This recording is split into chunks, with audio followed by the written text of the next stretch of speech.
So to get us started, I would love if someone wanted to make a motion on S56. Just kidding. I was like, Send it back to house. no, I made a motion. On H490, please, the Lindenville furniture that we voted on this morning. That we heard about this morning. I'll move that we vote to view it as favorable. Vote. H4. Thank you. Draft 1.2. Draft 1.2. Are you? Peter Anthony seconds. Okay, Representative Demeraux, 490, draft 1.2 favorable. And Representative Anthony seconded. Any discussion on Linden and Lindenville and their covered bridges? With that, if the clerk please call the roll. Andrews? Yes. Anthony? Yep.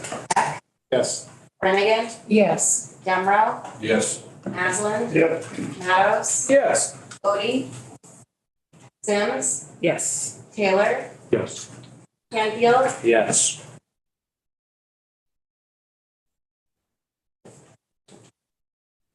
Kornheiser? Yes. Representative Odie, we're voting on H490, Linden and Lindenville. Would you like to vote? Yes, thank you. 12-0-0. Thank you. And Representative Brannigan for it. Okay. Thanks, everyone. And then with that, Beth, if you want to come join us.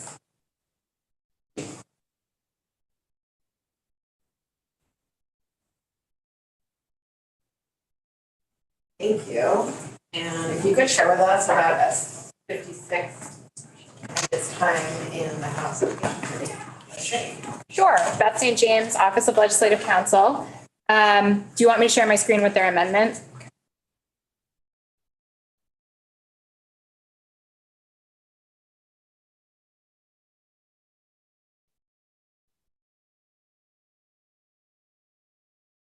You make it bigger. Yes. That's That. great. So House Education yesterday voted out this amendment. It has, I believe, 12 or 13 instances of amendment. Do you want me to walk through all of them or focus on just? Okay, great. So this is an amendment to the, trying to find the underlying document here. House Human Services Report. So the first amendment is in the first two amendments are to the legislative intent section, which is section 1. The first amendment is to subdivision 2 and the second amendment is to subdivision 7, and they are both striking language that limits the age of the children under consideration in relation to pre-kindergarten to 4 years of age. So the second, the first instance of amendment is striking out language that reads. I'm a little behind where exactly we are. So you should have the House Education's recommended amendment. It's under Katie. It's under Katie's name, I believe. I see. It should be draft 3.1. Okay. Gotta refresh, sorry.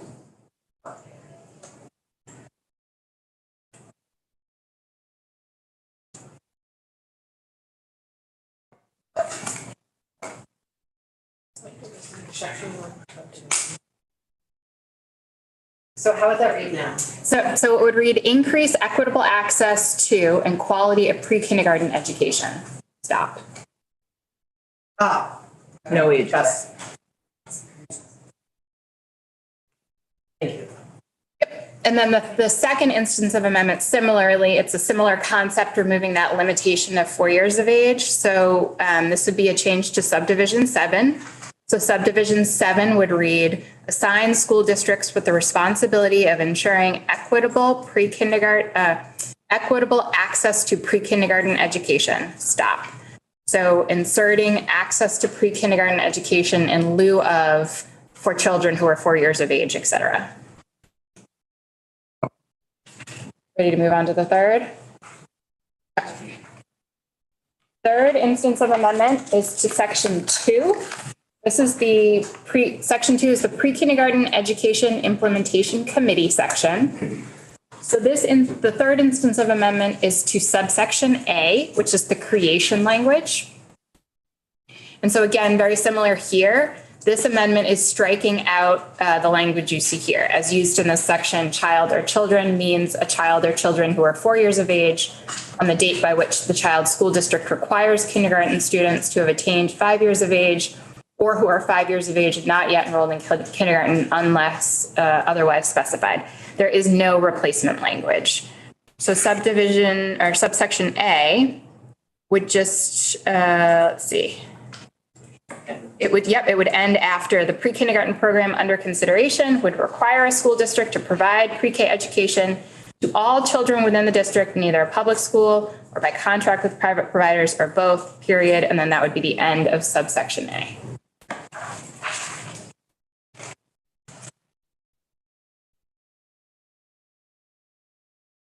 The fourth instance of amendment, if we're ready to move on to that, is to subsection B, which is the makeup of the committee itself, the membership. And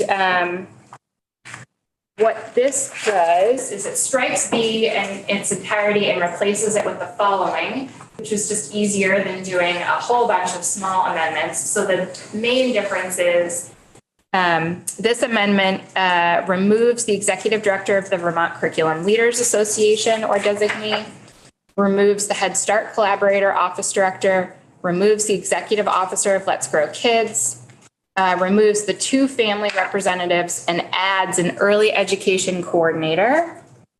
You find that language, an early education coordinator for our school district, which provides pre-K education through a mixed delivery system appointed by the Vermont Superintendents Association. So those are the changes to the makeup of the implementation committee. So it took out the parents. Yes. The other one that got taken out? So executive director of curriculum leaders, Head Start Collaboration Office Director, Let's Grow Kids, and then the 2 family representatives. And who got added? Just the early education coordinator. That's it. This question doesn't get answered, but we're not dealing with any policy stuff, so. Maybe I asked someone in that committee why they did this. Well, everything they do policy-wise in relationship to pre-kindergarten has like pretty direct impacts on the education fund and funding all of this. So they have a pretty wide scope of this bill. I don't want to mess with it, but I'm curious what the logic is. Me too. Do you know what the logic I can't speak to their logic, but I can speak to their methods. So what they did was they put aside the language and then brainstormed from scratch who they would want to see on the committee, and this is the list they came up with. Okay, no one thought of the family representatives in their brainstorming. I was in the middle of drafting an amendment while this exercise was going on, so I can't confirm or deny whether that was discussed. Thank you. But that is how they arrived at this. Okay, that's helpful. Yeah. There was a whiteboard involved. And I just like sort of, that's exciting. Methodology, like procedurally wise, I'm imagining that our committee, what leads our committee is going to be a strike all amendment. And we will incorporate the pieces of this amendment that we want to into our strike all amendment, and leave the others behind. Because for me at least, like experiencing these instances of amendments, this many is incredibly confusing. I think will get even worse when we start working on stuff. So just so folks like are imagining the next step procedurally. That's what it's like. Other questions, thoughts on this? I would think that a curriculum person would be really important on this as well as the parents. I like it when parents participate in decision making about laws. About the children, yeah, absolutely. And I know that Building Bright Futures has worked really, really hard to have family representation. They're like worked. Okay. Let's keep. I'm sure there's gonna be lots of things we're gonna want to get into here. Okay, Okay, we're gonna move, so the fifth instance of amendment is to subdivision C, subsection C, which is the powers and duties section of the implementation committee's section. So this, What page are you in, Bill? yes, this is page 4, it starts on line 11, the subsection. And the change here, the amendment is striking out the language, including transitioning children who are 3 years of age from the 10-hour pre-K benefit to childcare and early education. That language is on line 17. Inserting in lieu thereof, the language, the committee's analysis may yield distinct recommendations for different pre-kindergarten ages. So this section would read, starting on line 14, the committee shall examine and make recommendations on the changes necessary to provide pre-K education to all children by or through the public school system on or before July 1, 2026, period. The committee's analysis may yield distinct recommendations for different pre-K ages. I'm just pontificating, but I can see some combination of those two sentences being really helpful. So transitioning children from the 10-hour pre-kindergarten benefit and may yield distinct recommendations for different pre-kindergarten ages.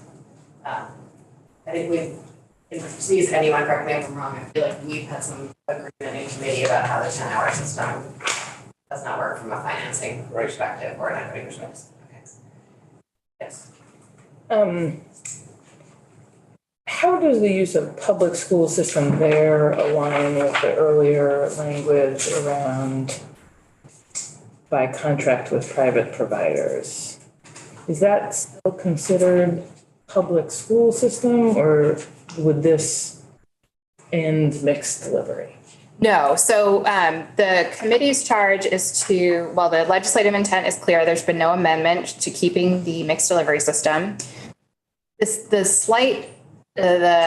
concept here is that it would be the school district's responsibility. How they do that could be through specifically in just the public schools or through a contract. But it would be this public school system's responsibility to ensure that there was access. Does that answer your question? So through might not mean in those buildings. Correct. By or through. I've made a note of the transition language. The sixth instance of amendment, we are in the same section, subsection C. We're not getting rid of any language. We're adding language to the very end of this section. So we're keeping the section that says, or keeping the sentence that says, the committee's recommendation shall consider the needs of both state and local education agencies, and we're adding 2 charges to the committee. The committee shall also make recommendations for the minimum number of hours that shall constitute a full school day for both pre-K education and kindergarten, as well as analyze whether there are areas of the state where pre-kindergarten education can be more effectively and conveniently furnished in an adjacent state due to geographic considerations. I assume there was no discussion of provinces. Yeah. Not to bring us back to previous bills.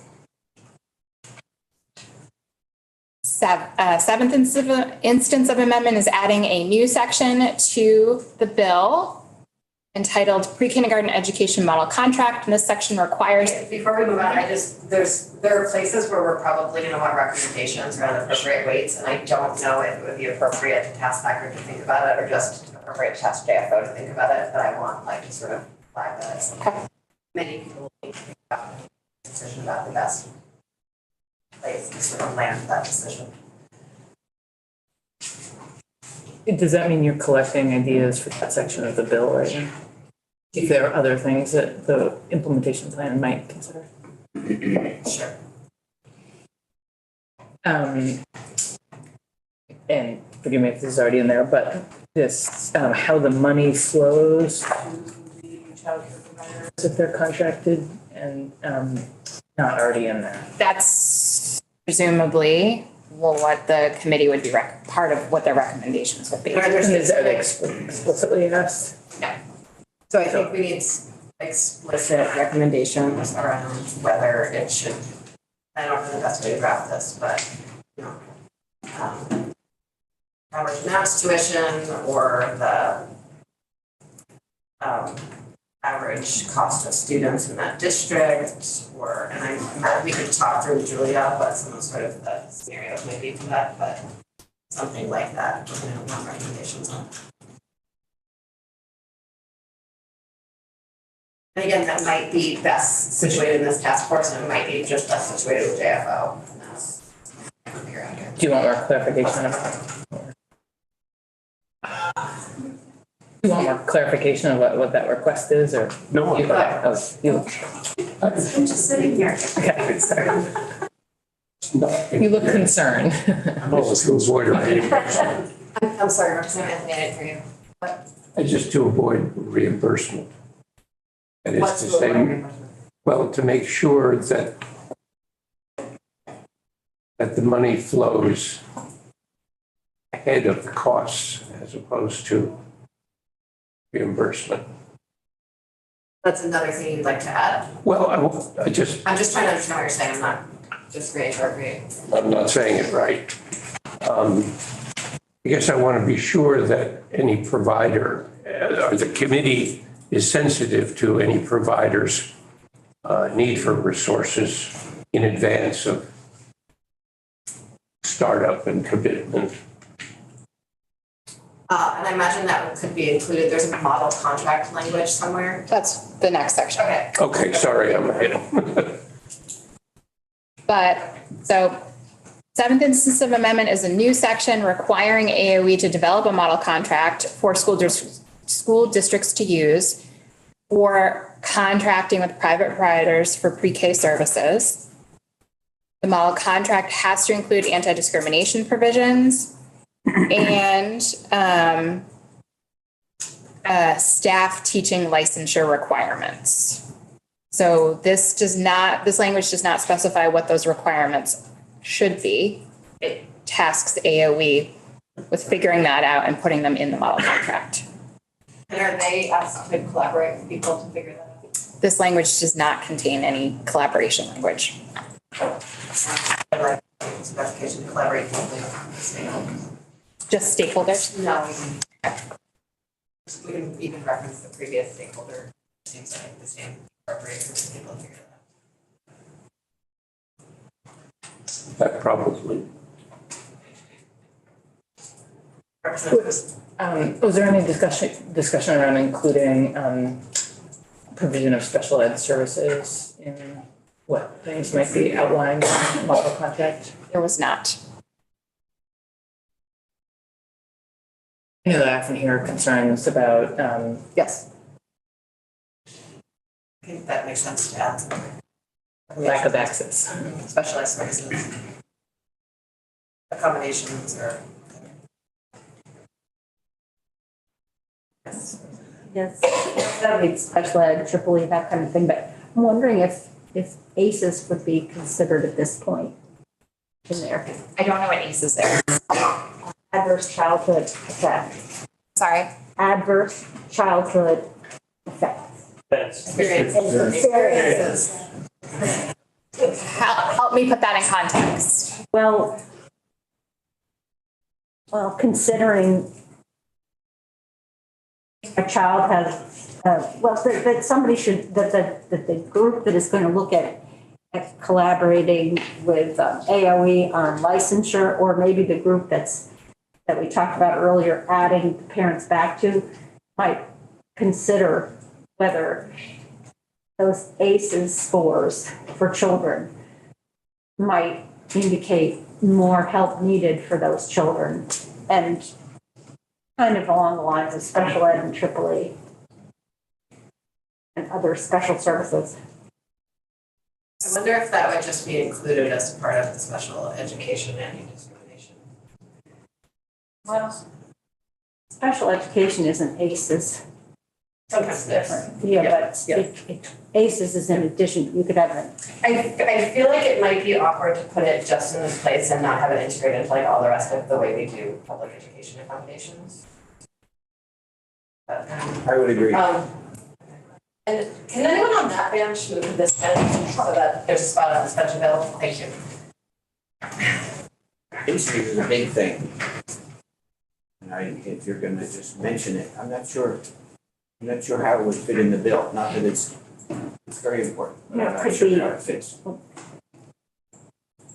Or maybe I would offer, I think we're doing a lot of work with grants and technical assistance and support for providers, and that, that's about ensuring implementation of best practices and improving quality. And my assumption would be that the kind of best practices to address those might be included in all the technical assistance and supports that we're building in other places of this bill to ensure that everyone is getting the highest quality education wherever it's delivered. That actually makes a lot of sense to me, and then it would go to all of the providers, not just those that are contracted. Okay. Someone remember that for the technical assistance?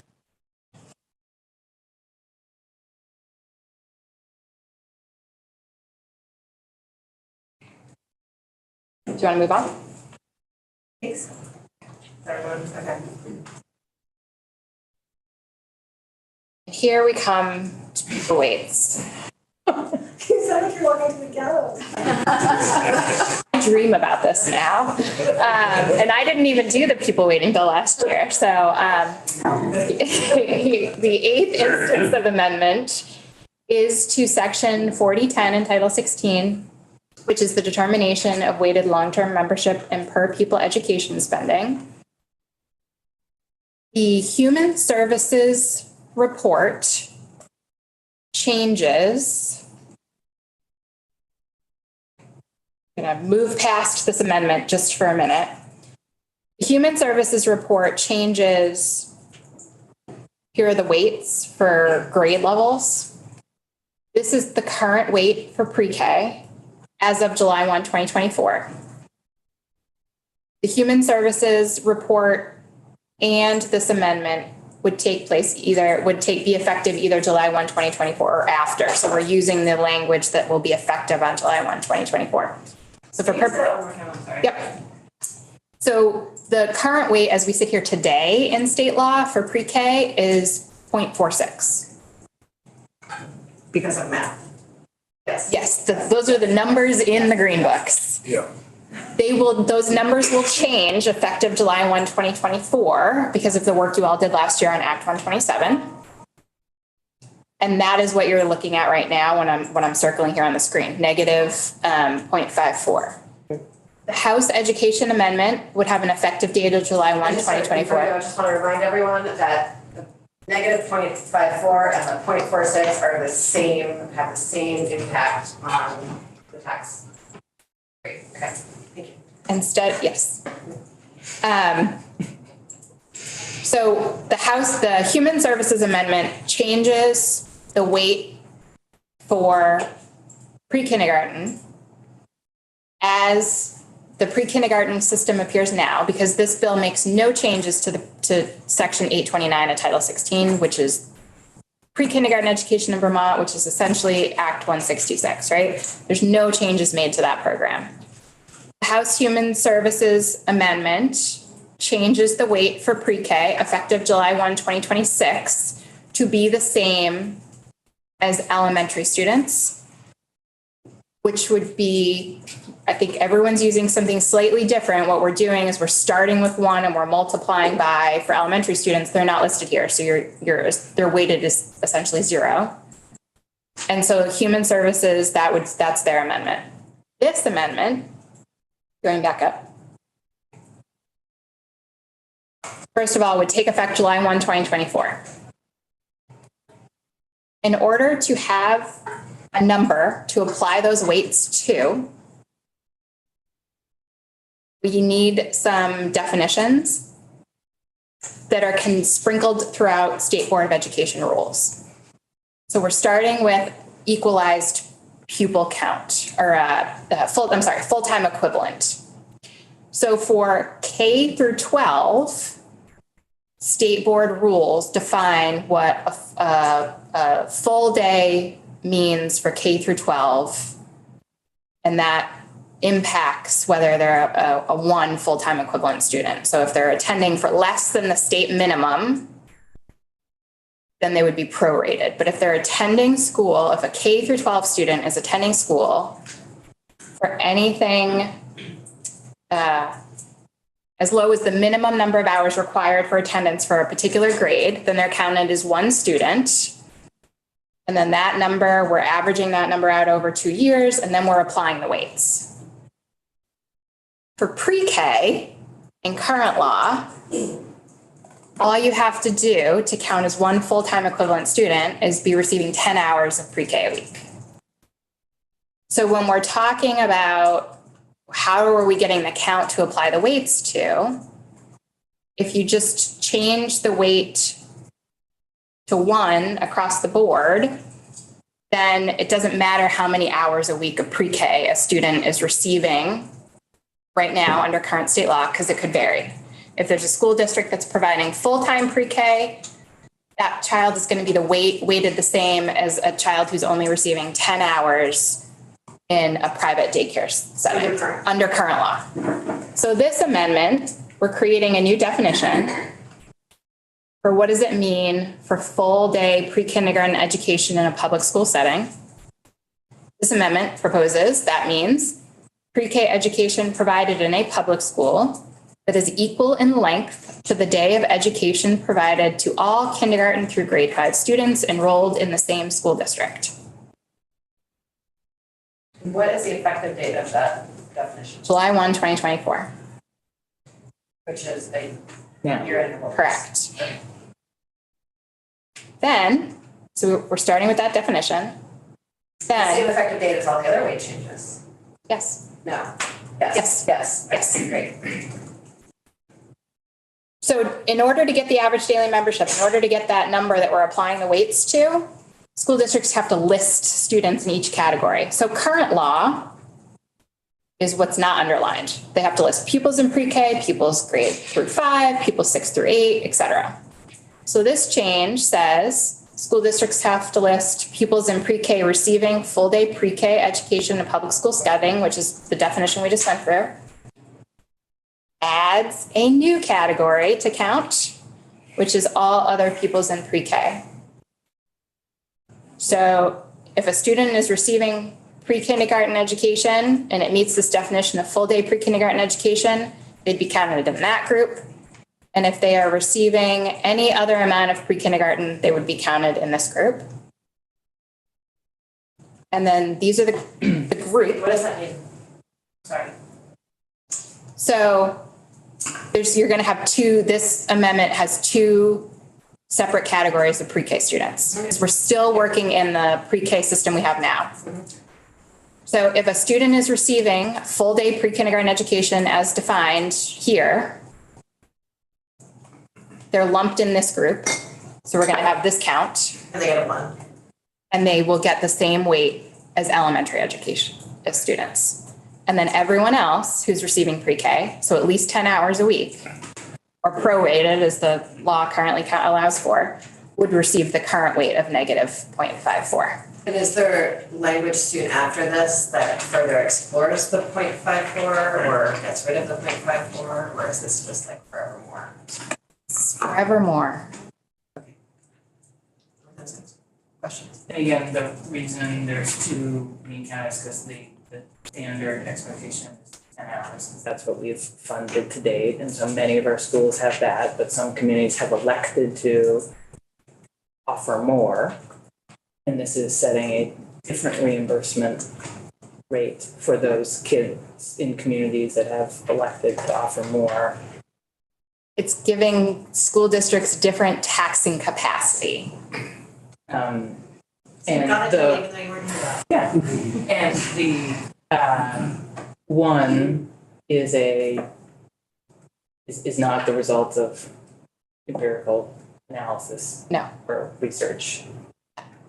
No, not that I'm aware of. I mean, I certainly for one want to ensure that communities have sufficient taxing capacity to provide a quality education for all kids. I think what's important for me is that we do the research to determine what the right weight is for that, and we do it in a way that is consistent in helping all schools transition. And this feels like a preemptive jump to support some communities, but not necessarily all. And I think there are a lot of different reasons why some communities are at the 10 hours and some are at more. I think we have multiple decision points in front of us, and I'm gonna try to separate them out a little bit. So there's the decision point about whether or not schools that are offering full day, however that might be, and how to define that, when they should get a 1, or if a 1 is appropriate. There's the conversation about what an appropriate weight might be for non-full day pre-K and when that should be figured out and how long the existing system should last before it's phased out. And those seem to me as like they're slightly different decisions and we need to discuss both of them. I just sort of want to, as much as possible, keep them, like make sure we're recognizing it's 2 different decisions. I just want to be like the 0.54 cannot last forever. I think this committee's been really clear about intent of doing something about the 0.54 as soon as is appropriate. But there's lots of challenges in doing it too soon. Mattis was next. How many hours is K through 5 per day? Great question. So, if you all don't, I think I can do this without showing up. So, the current state law requires the State Board of Education to set the minimum number of hours to qualify as a full day of school attendance. And right now, for kindergarten, it is a minimum of 2 instructional hours a day or up 10 hours a week. That counts. So if a student is in kindergarten and they are attending that minimum number of hours a week, which is 2 hours a day or over the week, 10 hours. Kindergarten. Pre-K is not defined in state. It's just that because it's 10 hours. Are there kindergartens in the state that aren't full day? I don't know. I think there are. Yeah, it seems that there are. I was half day. Is that where you're at? What did you say? What? I was an AM kindergarten kid when I went. Kindergarten Yeah, kid. this is a Ranjo. It was great. Now it all makes sense. Yeah. So now we understand why we should invest in person. Whole day. Full day, full day, okay. So, Yeah. thank you. Sorry. So to me, a 10-hour a week pre-K would be a 1 anyway, right? That's a policy choice. They are That's not. what a kindergarten is. So the way that the way this works for counting full-time equivalent is, so current law says you're a full-time equivalent student in pre-K if you're attending those 10 hours. And then it's prorated if you're attending less, but if you're attending less than 6, you don't get to be counted. And that's in the green books. For the rest of the grades, there's a delegation to the State Board of Education to determine the minimum number of hours. So there's no rule for what constitutes a minimum number of hours in pre-K. It's in your statutes. But the program itself right now is only 10 hours a week state funded. So there's a lot. There's a lot. There's a lot. Madison's floor.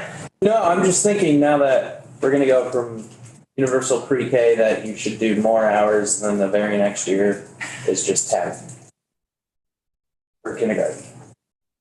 Otherwise, you'll be a 0.46 if you do 10 or less, or 10 hours, right? Maybe. So the definition here is, Doesn't say full day pre-K. equal in length to the day of education provided to all kindergarten through grade 5 students enrolled in the same school district. So if that, in the realm of possibilities, if a school district provides 30 hours of K through 5 and 29 hours of pre-K, under this definition, those students getting 29 hours, I think, as this is written, would be lumped in with all other pupils, not in a full day. Was there 29, discussion 30, in the education committee about clarifying that for the sake of kindergarten as well? So the charge, they amended, that's one of their amendments, is charging the implementation committee with recommending the minimum number of hours for kindergarten and pre-K. Okay.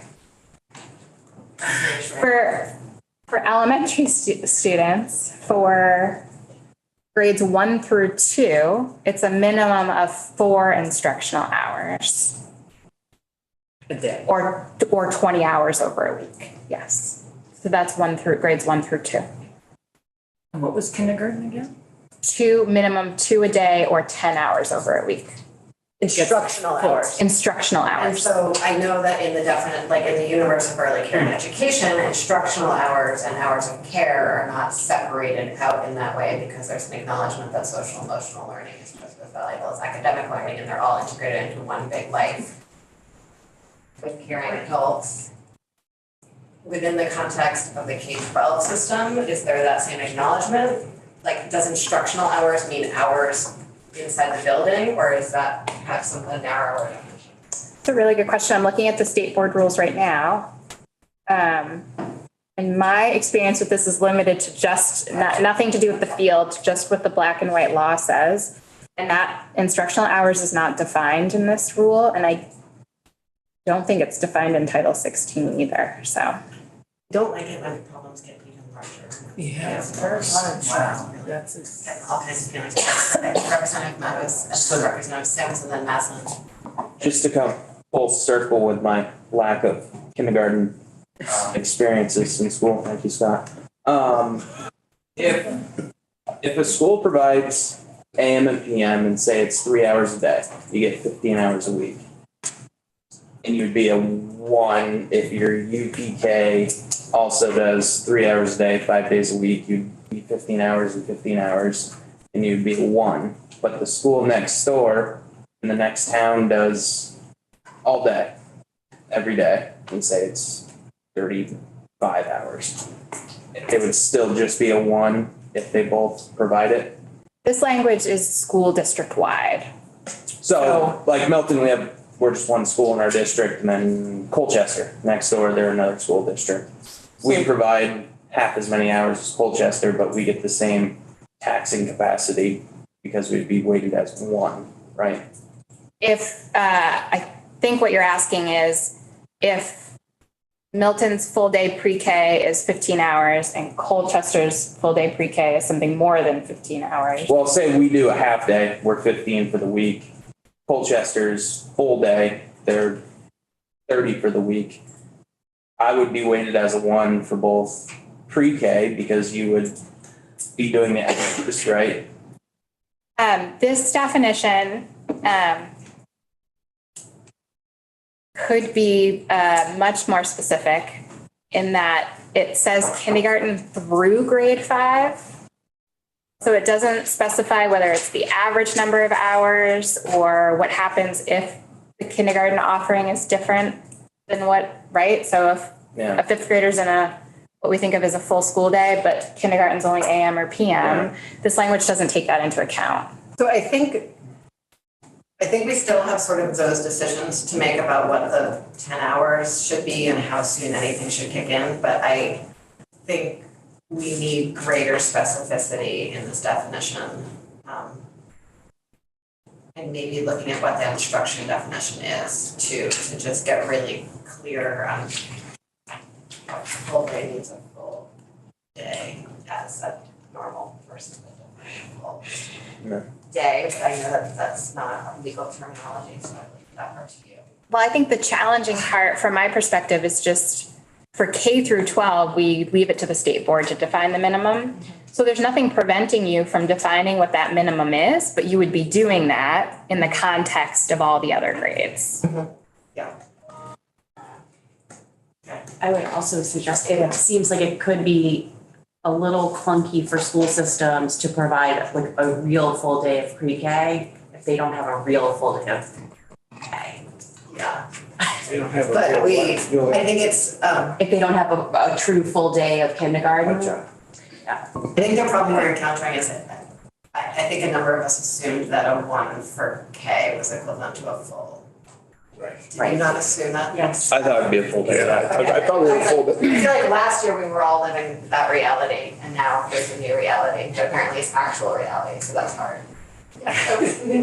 Sorry, I lost order. Representative Sims, Representative Mazza, and Representative Henry. Go for it. I just want to continue to reiterate my concerns about making enormous changes next year without having done any analysis about what the rate weight for pre-K is. And also want to flag the scenario. Representative Mattis, I can't hear Representative Sims somehow.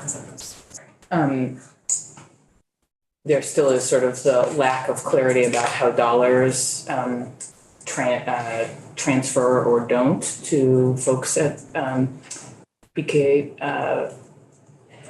public contracts. So for, the contemplation here is to significantly bump up the weight for communities that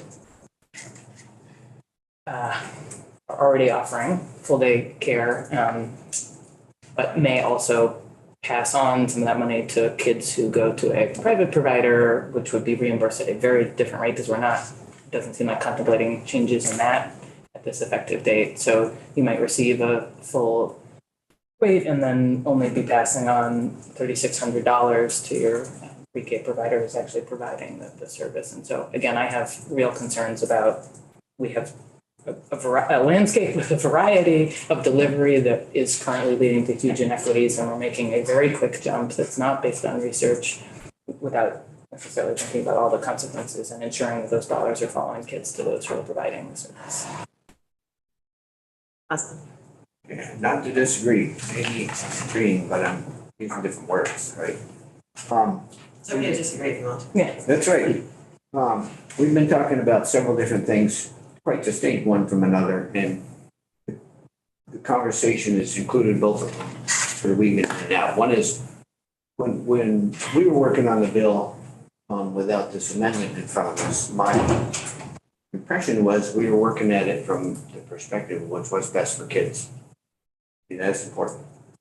Now we're talking about weights, vaccine capacity, and which is not necessarily the same at all. And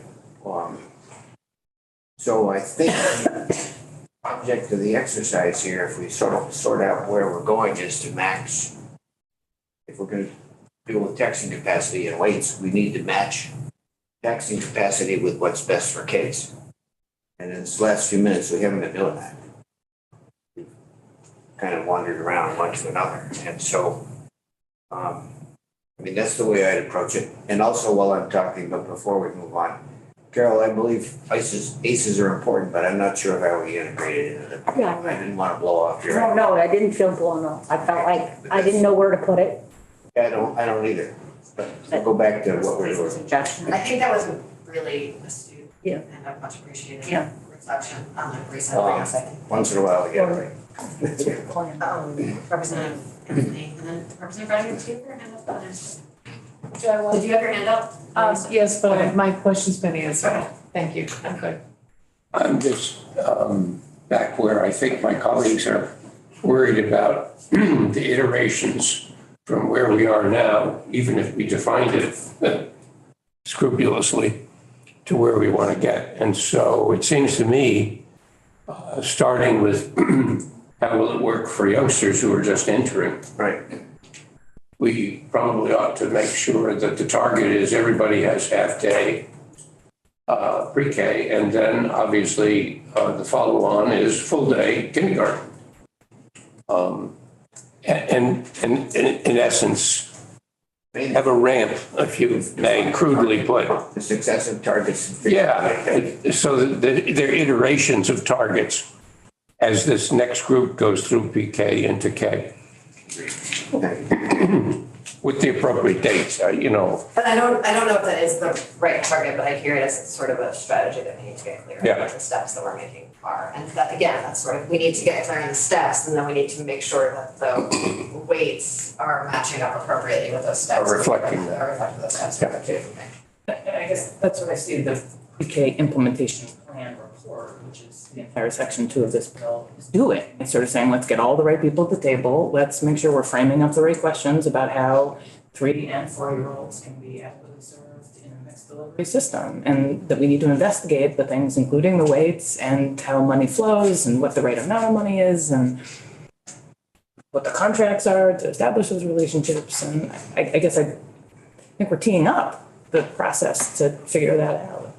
And I guess I want to make sure that we're not jumping to implementation on things until we've done that really important work about how do all these pieces fit together to center the needs of serving kids best and the workforce that enables.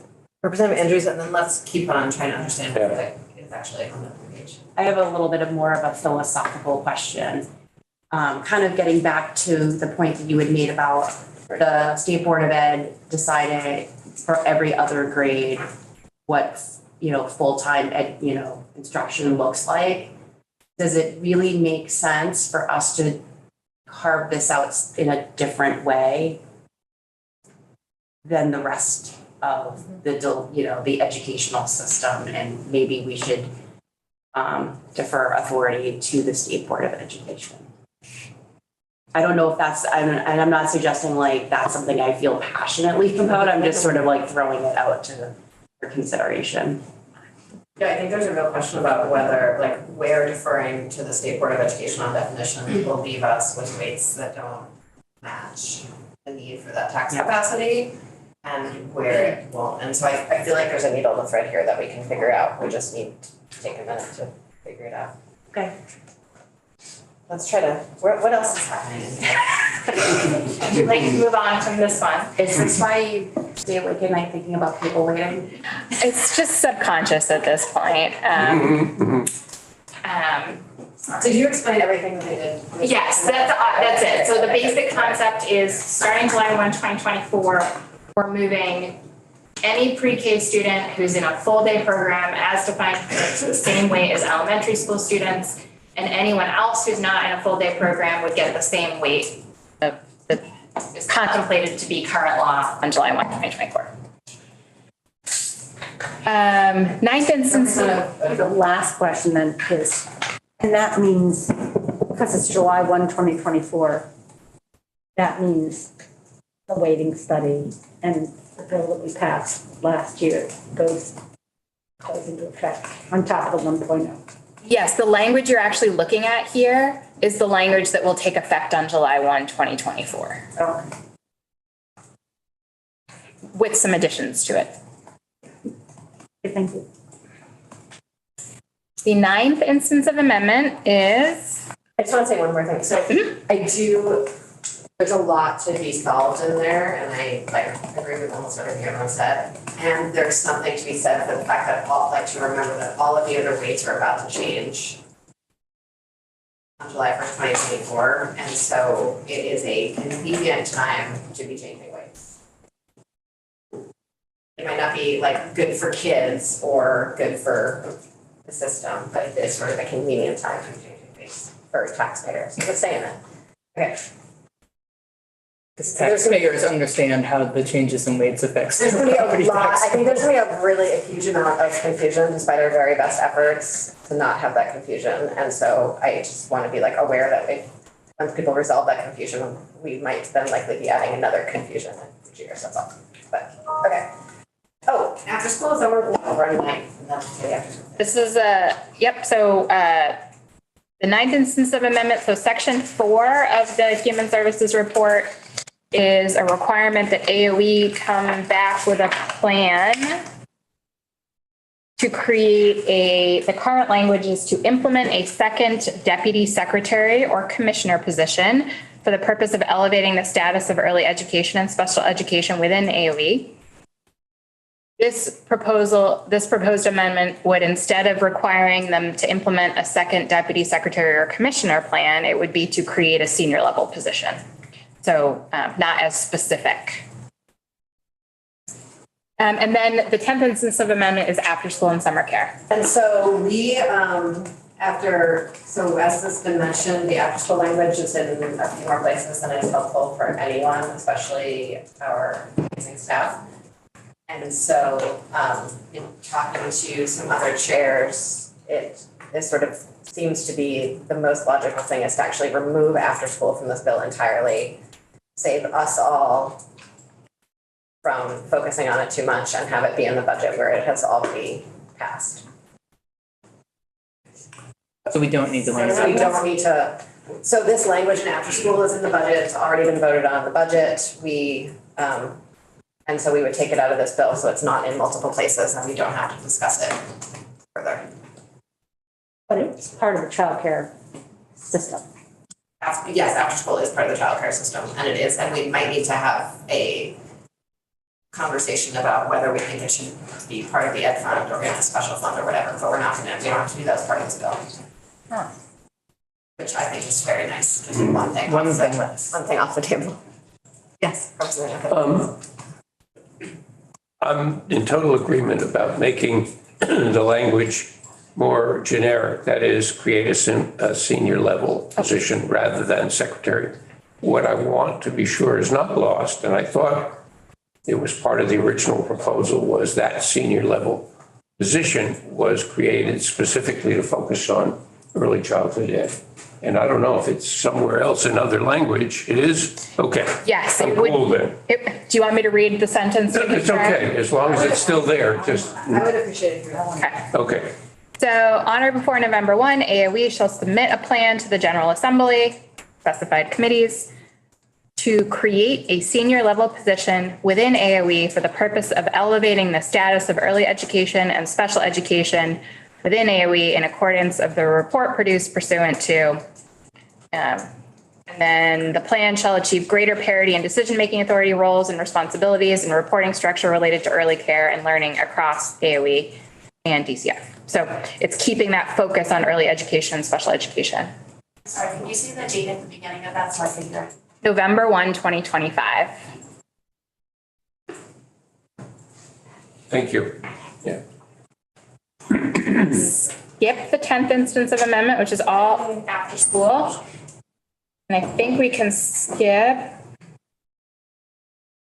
the 11th, which is related to summer care. It's adding positions, the after school and summer care grant. These are positions associated with it, so we can skip those. And then the 12th instance of amendment is repealing some language that would have been replaced by the language we are skipping, so we will also skip that.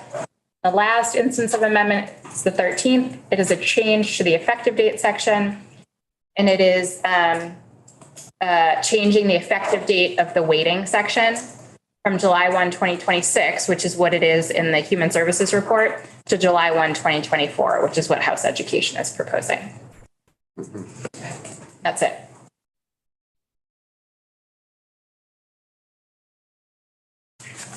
So I am wondering if it would be helpful for Julia to come discuss the weights and the estimate that is the weights.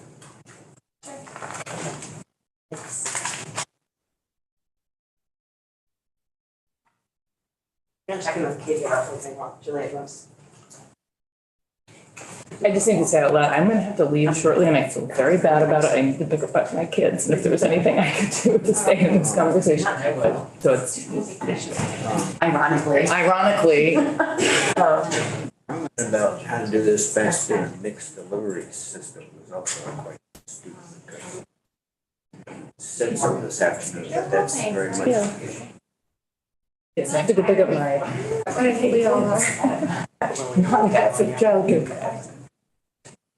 Hey, I said yesterday, it's good to have someone in the trenches. Okay. Julia, what is your schedule?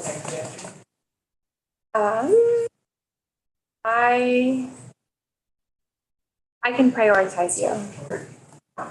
So I can stay as long as would be helpful for the committee.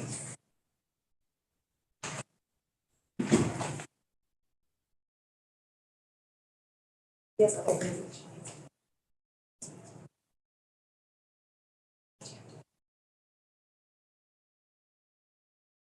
I just need a moment to think, sorry. It's okay for us to pause. I know. I was just I just got an email that said that they would like me now for the next half hour, and if I can't do that, we'll reschedule me for next week. Oh gosh, I guess you can't do that. Okay. Thanks. Great, Julia, let's talk about pre-K weights. Sure. Thanks, Katie. So for the record, I'm Julie Richter with JFO. I don't have anything prepared, but I'm happy to talk to whatever would be helpful. Answer any questions. I'm curious your thinking on sort of us. We know that there's some to be figured out around what the appropriate weight is for pre-K, and I'm curious your thought on sort of like who would be helpful people to have in the room for doing that. Yeah, It's something you could think about more too. so it's definitely something I'll want to think about more. As you know, the weighting study looked at all that will be implemented with Act 127, looked at all of the weights that are going to be introduced and came up with all of those weights sort of in conjunction with each other. So it was a big sweeping analysis that looked at all of those different cost factors. I have not been trained in, nor have I seen all of the analysis that went into calculating those weights. So I'm talking to you a little blind about how the details of how those weights were calculated because I wasn't the one who did them. So I think that there's a few big questions.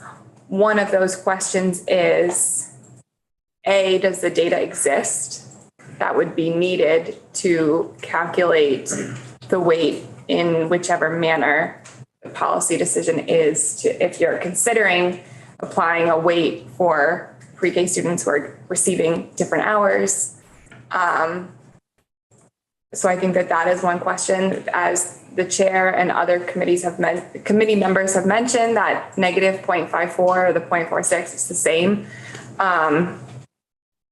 That's not really based in the research that Act 127 is implementing. So I definitely think that there's not, well, we know that the analysis hasn't been done for the pre-K weight. I don't know if that's helpful or if there was something more specific you wanted me to touch on. I'm struggling with the accepting the weights as they are or will be, but the range of effort behind that is to say, between 10 hours and 30 seems to me enormously gross relative to a single number. So either we're more careful at what the weight applies to in terms of the amount of effort, number of hours in a week or in a day, or we invent other intermediate values to represent different amounts of effort. Yeah, I think that Those are the two choices, it seems to me. if I may, I think that's really a policy decision. I think that one thing that is worth keeping in mind when thinking about the pre-K weight and thinking about the other weights, as we know, they refer to tax capacity and they are not directly corresponding with any funding. So a school district that has X number of multilingual learners will be receiving that weight for those multilingual learners. So it's just something to keep in mind when thinking about how expansive or tailored you want the weight to be. The legislature did go, in Act 127, there was a study that went to look at the EL weight and see how it should be broken up, or if it should be, and that contract was informally extended. And I'm not sure when those results will be coming back to us. And so, thank you, that reminds me. So I think there's a few different pieces of waiting work that will need to happen next session that's coming in. The EL weight is one of them. I imagine the report will be available by then. I'll definitely looking forward to that. And, so I think there's gonna be ways to dive into this conversation a little bit deeper about appropriate weights next year. Should it automatically it drops dead at a certain date and we have to, it forces us to replace? I do think we should, if nothing else, signal that we have very clear intentions around. To change it, yes, okay. And I think the move to one is really, really important. It's just when that move to one happens. Okay. And what happens in the interim that again is here. And making sure that we're supporting all communities being able to offer. To get there. To get there. Absolutely. And Julia, before you've talked about sort of the intersection with that and the school construction work. Right, so I think that another thing that's worth keeping in mind is there is the facilities report that will be coming back to you all in this fall. So one of the big question marks that I don't have the answer to, I don't think the data exists, is what is the capacity in different school districts currently, just in terms of space, and also how is that space outfitted? So one of the questions is moving down the school construction conversation, the PCB conversation, these conversations that are starting to really intertwine with each other. How does the pre-K in public school, if that is the policy decision, how does that also intertwine with the other facility needs that we will be learning more about in the coming months? Thanks. Yeah. Any other questions, Julia? I was listening to what you were saying, Peter, and you said, the values to apply to the different numbers of hours. And that would correlate with the effort that a school district is putting into educating kids. Is that fair to say? Are you asking Peter a question? I think, yes. So it's less effort to put in 10 hours, less cost really, than to put in 20. Sure. Yeah, so I'm thinking, if you do put in more effort, you're either going to have to make cuts somewhere else in your budget if you don't increase taxes, or you're going to have to increase taxes to put in more effort or shift resources around within the school district If we don't adjust rates. without adjusting. Well, even, let's just say the weight is just the way it is. I'm just thinking that if weights do correlate with effort, whether it's 0.57 or 1.0, if we don't change anything, that I'm wondering whether we might think about, until we know what the weight for pre-K should be, whether we'd want to apply the weights that are in Act 127 early to this population. What's this population? To the population of pre-K. So I think that if I'm understanding your point, Representative Odie, I think that something that's important to keep in mind is that with the transition to the weights of Act 127, the pre-K students are going to still be, if you all do nothing and S56 doesn't pass and the weights stay as they are, pre-K students are going to be counted in that long-term ADM upon which all pupil weights are applied. So if you have a pre-K student, I think this is getting to your question. If you have a pre-K student that is also a multilingual learner and will qualify for the EL weight and is from an economically disadvantaged background, that pre-K student will get the 2.49 for being an EL learner. They will get the 1.0, forget what it is, for being from an economically disadvantaged background.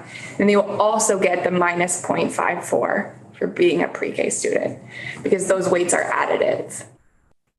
And on that point, I think I know that we're all talking about different numbers when referring to the weights, and I think it's helpful to keep in mind that a student K through 5 is actually, with the Act 127, they're receiving a weight of 0 because there's no additional weight. So often the discussion seems to be focusing on giving them a weight of 1, but when we're actually looking at the math and the way that the numbers play out, we're saying we're giving them a weight of 0. So we're no longer negatively weighting them. We're just saying, okay, they're going to be included in that sort of base student of K through 5. That doesn't solve the pre-K. Yeah, I'm just trying to provide context of what we're moving into with respect to the other weights that I think was one of the questions by the committee. Which was what? I guess I would rhetorically ask, so what's wrong with letting that play out? That's the policy. No, I understand that. While we study how we get everyone to where we want to go. Yeah. What numbers we need to get. Until we have some data on which to act. I feel like I'm just picking a number. And telegraphing to schools that here's where we're going. We're going to make sure that you have resources so that all communities can step into this and know that they will have sufficient tax capacity to provide this in their. To achieve it.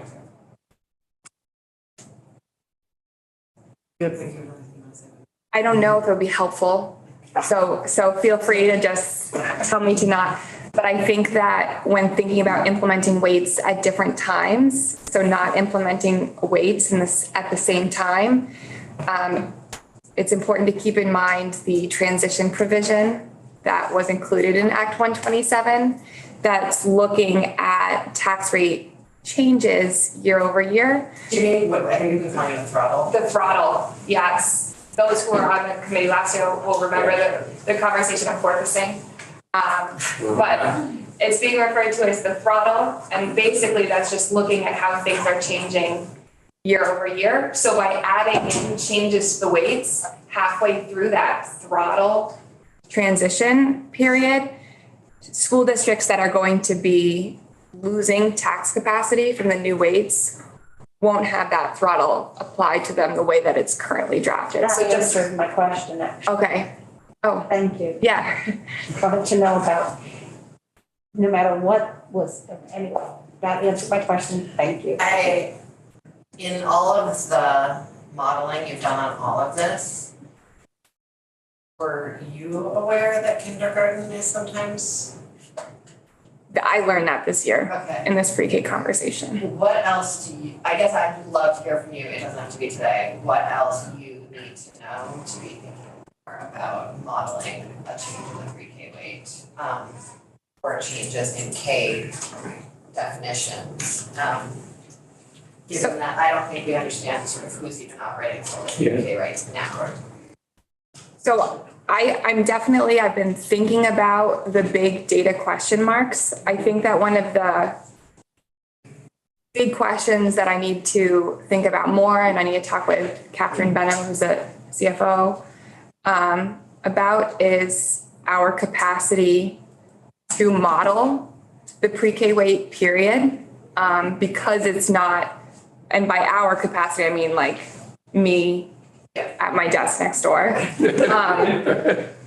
Because it's not modeling I've done, and I haven't seen the modeling and the methodology, and it wasn't written up, like a academic paper that you could, so because of that, there's some questions outstanding that I can't answer now, but I can definitely get back to you on. Thank you.